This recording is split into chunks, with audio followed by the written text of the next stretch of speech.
स्वागत है आप सभी का। आप देख रहे हैं कहानी कुर्सी की। मैं हूं सौरभ शर्मा आपके साथ। आज बड़ी खबरें हमारे पास चुनावी राज्यों से, सबकी चर्चा करेंगे। प्रधानमंत्री आज गुजरात में हैं। वाइब्रेंट गुजरात समिट जो मुख्यमंत्री रहते मोदी ने शुरू किए थे, उसके 20 बरस पूरे हुए हैं और इस मौके पर नरेंद्र मोदी ने कुछ बहुत इंपॉर्टेंट बातें कहा कैसे जब हमने ये कार्यक्रम शुरू किए तो केंद्र से हमको सहयोग नहीं मिलता था, इन्वेस्टर्स को धमकाया जाता था, तमाम तरीके की बातें आपको बताएंगे हम। इसके अलावा राजस्थान में अशोक गहलोत ने लगता है मोदी का मंत्र अपना लिया है। अब वो 2030 तक राजस्थान को विकसित राजस्थान बनाने की बात कर रहे हैं। एक नए दौरे पर निकले हैं। मंदिर भी जाएंगे, अलग अलग समूहों से मुलाकात भी करेंगे और गृहमंत्री अमित शाह आज राजस्थान जा रहे हैं, देर शाम पहुंचेंगे और बताया जा रहा है जैसे मध्य प्रदेश में मॉडल अपनाया गया, बड़े नामों को उतारा गया है, मंत्रियों को, सांसदों को, ऐसा ही राजस्थान में भी हो सकता है, उसकी बात होगी। इसके अलावा मध्य प्रदेश में छिंदवाड़ा में यानी कमलनाथ के गढ़ में उनको घेरने के लिए जो तीसरी और लिस्ट निकाली अपने उम्मीदवारों की भारतीय जनता पार्टी ने कल, उसमें सिर्फ एक नाम है, लेकिन वो नाम बड़ा महत्वपूर्ण है। उस पर हम बात करेंगे कि क्या कमलनाथ को उनके घर में बांध कर रखने की कवायद बीजेपी ने शुरू कर दी है। और योगी आदित्यनाथ से आज का कार्यक्रम हम खत्म करेंगे, जब योगी आदित्यनाथ ने फटकार लगाई पुलिस कप्तान को, पुलिस के सीनियर अफसरों को, कहा कि तुम लोग क्या अपराधियों को मिठाई खिलाने की तैयारी कर रहे थे। और ये तक कहा कि सस्पेंड तो हो गए अगर ढिलाई बरती, प्रीमेच्योर रिटायरमेंट भी दिला देंगे, यानी तुम्हारी सर्विस ही जाएगी, नौकरी ही जाएगी।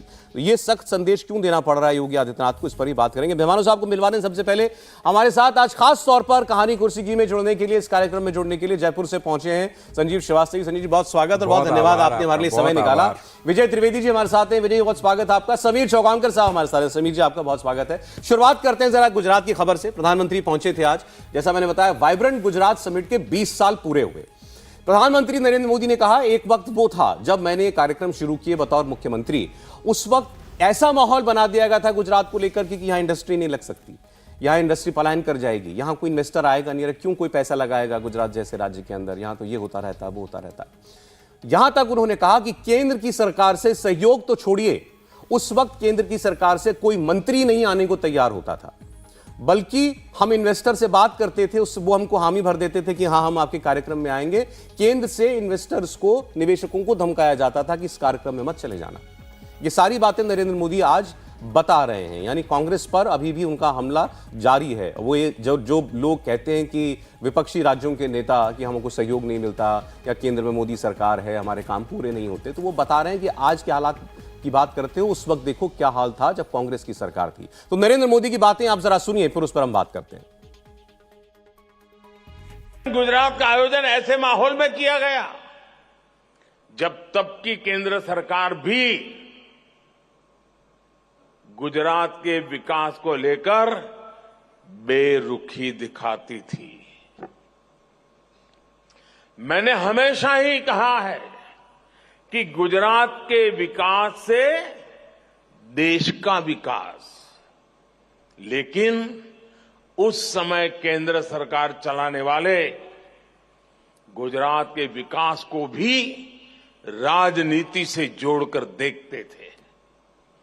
केंद्र सरकार के मंत्री तब वाइब्रेंट गुजरात समिट में आने से मना कर दिया करते थे। व्यक्तिगत रूप से तो मुझे बताते थे कि नहीं हम जरूर आएंगे, पता नहीं पीछे से डंडा चलता था, वो ना कर देते थे। सहयोग तो दूर की बात, वो रोड़े अटकाने में लगे रहते थे। विदेशी इन्वेस्टर्स को धमकाया जाता था कि गुजरात मत जाओ। इतना डराने के बाद भी विदेशी इन्वेस्टर्स गुजरात आए। जिस भावना के साथ हमने वाइब्रेंट गुजरात समिट को आगे बढ़ाया, वैसा आमतौर पर हमारे देश में बहुत कम देखने को मिलता है। हम ये समिट करते थे तो गुजरात में, लेकिन हम इसके जरिए हर राज्य को लाभ पहुंचाना चाहते थे। बहुत कम लोग हैं जो हमारी सोच को आज भी समझ पाए हो। वो अपने एक दायरे में सिकुड़ बैठे हुए हैं। एक गुजरात का मुख्यमंत्री उस समय देश के मुख्यमंत्रियों को आग्रह करता था कि समिट हो रही है, आप भी अपना झंडा गाड़िए, अब देखिए, जो बातें प्रधानमंत्री ने कही है महत्वपूर्ण इसलिए हैं कि शुरुआत देश में ऐसे इन्वेस्टर समिट की जिसमें इंटरनेशनल इन्वेस्टर्स को बुलाया जाए होते होंगे, तो अगर उससे पहले होते होंगे तो चर्चा नहीं होती थी। नरेंद्र मोदी ने वाइब्रेंट गुजरात जब उत्सव के तौर पर मनाना शुरू किया तो देश के अंदर एक पहल हुई, और अब और बहुत सारे राज्य करने लगे। अभी आपने देखा ममता बनर्जी वो विदेश गई थी वहां पे इन्वेस्टर्स से बात करने के लिए, यूपी में होने लगे।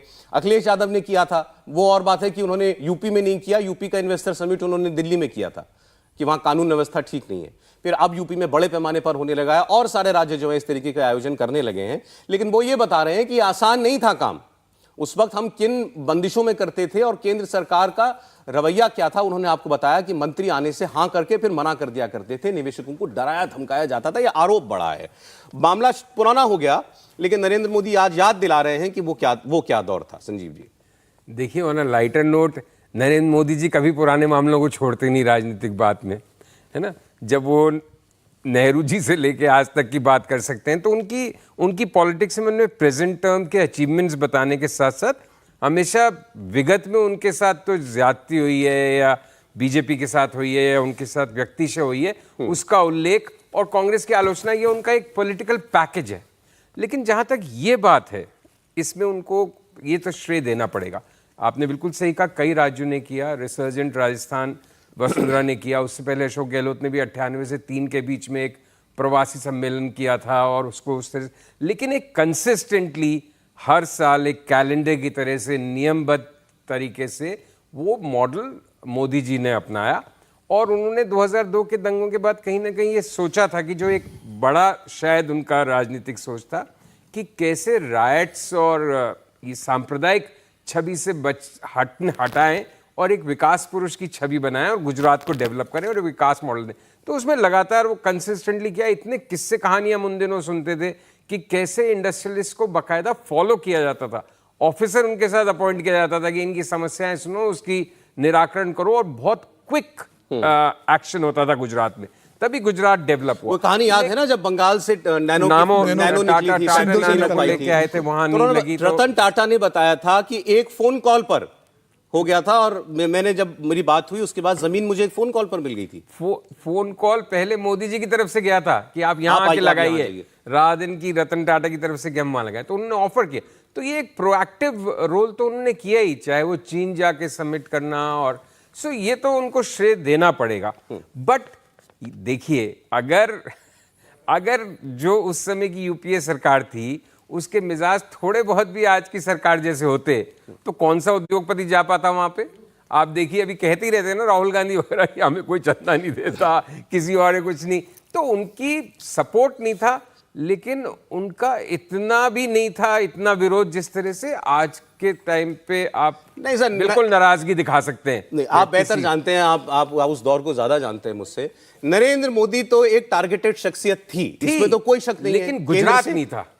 मतलब हर लेवल पे जो अभी सब मोर्चों पे लड़ाई करते हैं मोदी जी और उनकी टीम, मतलब आप किसी भी मोर्चे को खाली नहीं छोड़ते हो, A to Z सब जगह धरपकड़ शुरू। अब राजस्थान में चुनाव है, होने लग गए छापे, ईडी ये वो, तो ये सिलसिला, ये उनकी मोडस ऑपरेंडी नहीं थी। तो ठीक है, विरोध करते थे, और आपकी बात सही है, टारगेटेड पर्सनालिटी थे मोदी जी, इसमें क्या शक है। विजय जी कैसे देख रहे हैं? प्रधानमंत्री कह रहे हैं कि भाई इन्वेस्टर तक को धमकाया गया है। देखिए, 2001 में जब अक्टूबर में नरेंद्र मोदी मुख्यमंत्री बने गुजरात की, उस समय गुजरात एक तो भूकंप, जो बड़ा भूकंप वहाँ पर आया था, अर्थक्वेक, उस चैलेंज को झेल रहा था। और उसके तुरंत बाद 2002 के दंगे भी हो गए फरवरी मार्च में, तो वो एक बड़ा चैलेंज हो गया। और उसके बाद नरेंद्र मोदी को देश भर में और अंतर्राष्ट्रीय स्तर पर भी टारगेट किया गया, तो वो एक बड़ा चैलेंज था। उस वक्त में जब ऐसे इंटरनल जो कंट्राडिक्शंस हैं, चैलेंजेज है, उसको झेलते हुए कोई आदमी समिट की बात सोचे, वाइब्रेंट गुजरात की बात सोचे, इंडस्ट्री को, इन्वेस्टर्स को यहाँ बुलाने की बात सोचे, ये भी अपने आप में एक बड़ा चैलेंज है। मतलब ये सोचना भी, क्योंकि उस समय तो वो एक जो लोकल पॉलिटिक्स थी ना, उसी में जूझ रहे थे। क्या क्या नहीं कहा गया नरेंद्र मोदी के लिए और तमाम बातें। जैसे अडवाणी जी ने तो एक बार कहा कि भाई Narendra Modi is the most criticised political leader in the country, है ना। वो भी हुआ, जो अमेरिका में वीज़ा रोका गया, वो सब तमाम बातें हुई हैं, लगातार होती है। और जो प्रधानमंत्री पिछली बातों को याद करते हैं, उसके दो वजह, एक तो ये कि वो अपनी जो पुरानी बातें हैं उनको भी याद दिलाना चाहते हैं कि किन मुश्किलों से निकला। दूसरा, वो हर चीज़ को कंपैरेटिव बनाते हैं हाँ, उसमें कंपैरेटिव बना, क्योंकि आप एक ऊंचाई पे चढ़े हैं तो वो ऊंचाई तब पता चलती है कि कहाँ से आप चढ़े थे। बिल्कुल। तो इसलिए वो हर चीज़ को कंपैरेटिव करते हैं, यहाँ पर ये हुआ वहाँ नहीं हुआ। और जिस ज़माने में ये हुआ, मैं गुजरात बहुत वाइब्रेंट गुजरात में बहुत बार गया भी, उस मौके को देखा। और जो दूसरी सरकारें हुआ करती थी वो अक्सर विदेशों में जाकर मुख्यमंत्री वहाँ छोटे छोटे ऑफिसर्स के साथ मिलकर और जो वहाँ के जो भी इंडस्ट्रियलिस्ट होते थे उनके साथ मुलाकातें करते थे, कम होते थे। और ये कंसिस्टेंसी में 20 साल तक इसको चलाना। मैं दूसरा उदाहरण देता हूँ जो भारत सरकार करती है, वो प्रवासी भारतीय सम्मेलन जो वाजपेयी जी के वक्त में शुरू हुआ। लेकिन आज वो मैं देख रहा हूँ, पिछली बार भी मैंने देखा, वो औपचारिक हो गया है। लेकिन वाइब्रेंट गुजरात का जो समिट होती है वो लगातार इन्वेस्टर्स को किस तरह से उसी स्केल पर होती है, उसी स्केल पर होती है। और अब तो ये हो गया कि इंडस्ट्रीज जो हैं, क्योंकि मैं कई बार विदेश में, इंडस्ट्रीज चाहते कि भी उनका नंबर वहाँ पर आ जाए, उनको मौका मिले कि किस तरह से समिट की। और गुजरात में एक और काम किया मोदी जी ने कि ये जो वाइब्रेंट गुजरात हुआ, इससे पहले लोकल लेवल पर, मतलब आम आदमी के लिए सिंगल विंडो सिस्टम उन्होंने शुरू किया। हर चीज़ का सिंगल विंडो सिस्टम है कि आपको मकान के लिए यदि वो लेना है, पट्टा लेना है, कुछ काम करना है, कनेक्शन लेना है, तो वो सिंगल विंडो में एक ही जगह पर आप ब्यूरोक्रेसी में नहीं फंसे, ब्यूरोक्रेसी में ना फंसे। तो ये ब्यूरोक्रेसी के अभी जय संजीव जी ने बात बताई कि भाई आज की सरकार के दौरान कैसा व्यवहार होता है और जो बातें मोदी जी के, दो स्टेटमेंट मुझे याद आ रहे हैं अभी हाल फिलहाल के। एक अभी नवीन पटनायक से पूछा कि आप मोदी जी के काम को कैसा देखते हैं, तो उन्होंने कहा प्रधानमंत्री के तौर पर 10 में से 8 नंबर मैं उनको देता हूं। उन्होंने कहा भ्रष्टाचार इनके राज्य में कम हुआ है, इसमें कोई शक नहीं है, और फॉरेन पॉलिसी और बाकी मुद्दों पर मैं 8 नंबर इनको देता हूं। दूसरा, आप कार्यक्रम अभी याद कीजिए, कुछ वक्त पहले छत्तीसगढ़ का एक सरकारी कार्यक्रम था, मंच पर उप मुख्यमंत्री टीएस सिंहदेव मौजूद थे। टीएस सिंहदेव ने प्रधानमंत्री बैठे हुए थे, ये कह दिया था कि आपकी सरकार से हमको पूरा सहयोग मिला, आपने जब हमने जो आपसे मांगा हमें आपकी सरकार से मिला। वो और बात है कि उसके बाद सीडब्ल्यूसी हुई हैदराबाद के अंदर, तो वहां माफी मांगनी पड़ गई टीएस सिंहदेव को, और ये उनको ये कहा गया कि ऐसे बयान ना दीजिए, बल्कि खबर तो यह है कि वहां ये कहा गया कि कोई मोदी की तारीफ नहीं करेगा, ये चलन जो है ये ठीक नहीं है, आप पार्टी लाइन से बंधे रहिए। तो एक वो भी सिलसिला चल रहा है। अब नरेंद्र मोदी फेडरलिज्म में कितनी कोऑपरेशन करते हैं दिखाई देती है उनकी सरकार में, इस पर बात हो सकती है। बिल्कुल। और मैं तो नरेंद्र मोदी जी को मैं जिक्र करना चाहता हूं कि जब गुजरात भेजा गया था तो उस समय नरेंद्र मोदी को 2 मोर्चे पर चुनौती का सामना करना पड़ा था। एक तो पार्टी के अंदर भारतीय जनता पार्टी की स्थिति वहाँ बहुत खराब थी, शंकर सिंह वाघेला का बगावत हो गई थी, संजय जोशी से संगठन महामंत्री के संग नरेंद्र मोदी की ट्रेनिंग बहुत खराब हो चुकी थी, तो उन्हें पार्टी को स्टेब्लिश करना था, केशु भाई पटेल का था, संगठन को मजबूत करना था, सरकार को स्थिर करना था, और वहाँ विकास की बात करनी थी कि भाई ये अब मैं आ गया हूं। तो 2002 के बाद जिस तरीके से प्रधानमंत्री मतलब मुख्यमंत्री नरेंद्र मोदी को लेकर कहा गया कि मौत के सौदागर हैं और गुजरात में कोई इन्वेस्ट करेगा तो मतलब वहाँ क्राइम होगा, दंगे बढ़ेगा, तो नरेंद्र मोदी ने बहुत अच्छी बात बोली। नरेंद्र मोदी ने कहा कि मुझे विवेकानंद की बात याद आती है कि उन्होंने कहा था कि जब आप कोई अच्छा काम शुरू करते हो तो पहले लोग आपका उपहास उड़ाते हैं, फिर लोग आपका विरोध करते हैं और फिर आपको स्वीकार करते हैं। तो बोले मैं नहीं, विवेकानंद की बात अपने दिमाग में रखी थी कि कितना भी मुझ पर आरोप लगे, मुझे विवेकानंद के बताए इन चिन्हों पे चलना है कि वह लोग उपवास उड़ाएंगे, विरोध करेंगे, लेकिन बाद में मुझे स्वीकार करेंगे। और बोले फिर बाद में जनता ने और दुनिया ने गुजरात के विकास को स्वीकार किया है। इंडिया टीवी हर वक्त हर जगह डाउनलोड करने के लिए सर्च करें India TV news Google play store या ऐप स्टोर पर।